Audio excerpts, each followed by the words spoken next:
Buen día tengan ustedes, mi nombre es Ricardo y en este video tendré el placer de explicarles los conceptos de expresión y contenido de acuerdo a la obra de Louis Hjelmslev.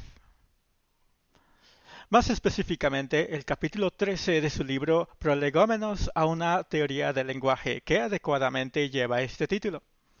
Hjelmslev busca explicar el concepto de signo sin recurrir a la palabra signo, y por tal motivo usa el concepto de función de signo, que, como una función matemática, tiene dos funtivos, la expresión y el contenido.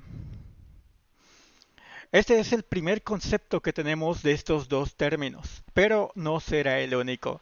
La solidaridad que él señala se refiere a que no se pueden concebir por separado. Si hay una función de signo, debe haber imperativamente una expresión y un contenido. Sin tener en cuenta la función de signo, no podemos analizar ningún texto escrito o hablado. Luego nos habla de la substancia del contenido, que es el pensamiento, y la sustancia de la expresión, que es la cadena de sonidos, y nos dice que esta sustancia depende de la forma y vive exclusivamente a causa de ella. Aquí entra otro concepto, el concepto de la forma. Regresaremos a él más tarde. Primero veamos el plano del contenido.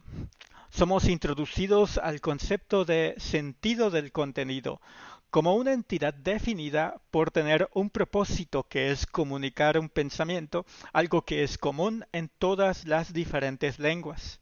Nos hace el ejemplo de la frase yo no sé, comparándola entre sí con otros idiomas, mostrando que el sentido es el mismo, comunican lo mismo, pero la forma en que se comunica cambia de acuerdo a la lengua que lo comunique. Y es esta forma, la forma del contenido que es independiente del sentido, lo que le da forma a una substancia del contenido. Y será la forma que adoptará el sentido del contenido.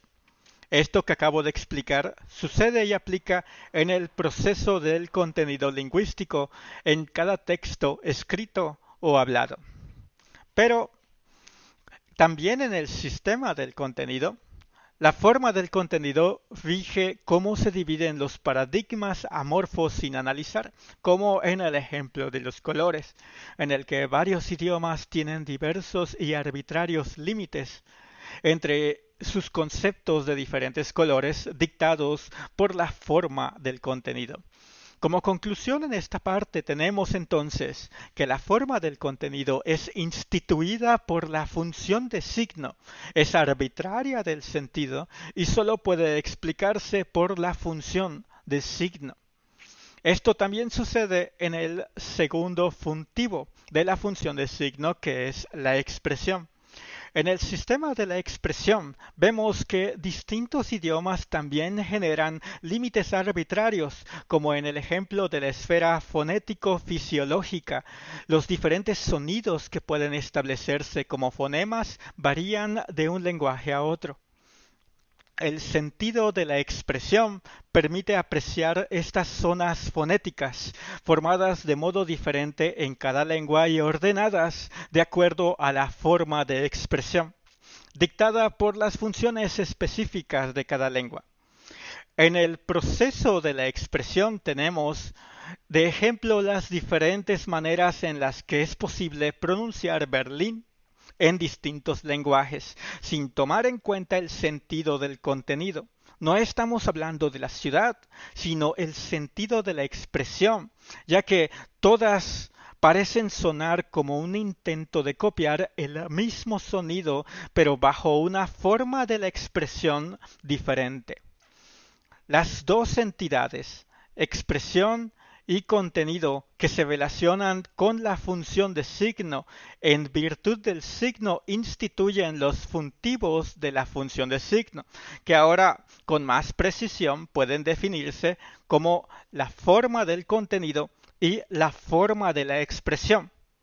Estos son los funtivos, de los cuales se derivan la sustancia del contenido y la sustancia de la expresión, que delimitan y dan forma al sentido. Por último, y para aclarar dudas, tenemos el ejemplo del anillo.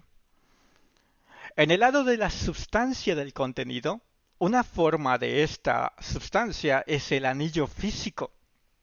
Pero también tenemos en la misma sustancia del contenido la idea del anillo con sus varios significados, todos ellos a través de la función de signo. Y como el signo es una función, es una relación, también podemos decir que en el plano de la expresión, donde tenemos la cadena de sonidos, anillo, y la cadena escrita, nuestro signo también hace referencia a esta sustancia de la expresión, pues es a causa de la función del signo que este conjunto de caracteres existe y no al revés. Entonces, el signo es signo de la sustancia de contenido y signo de la sustancia de la expresión. Muchas gracias por su atención.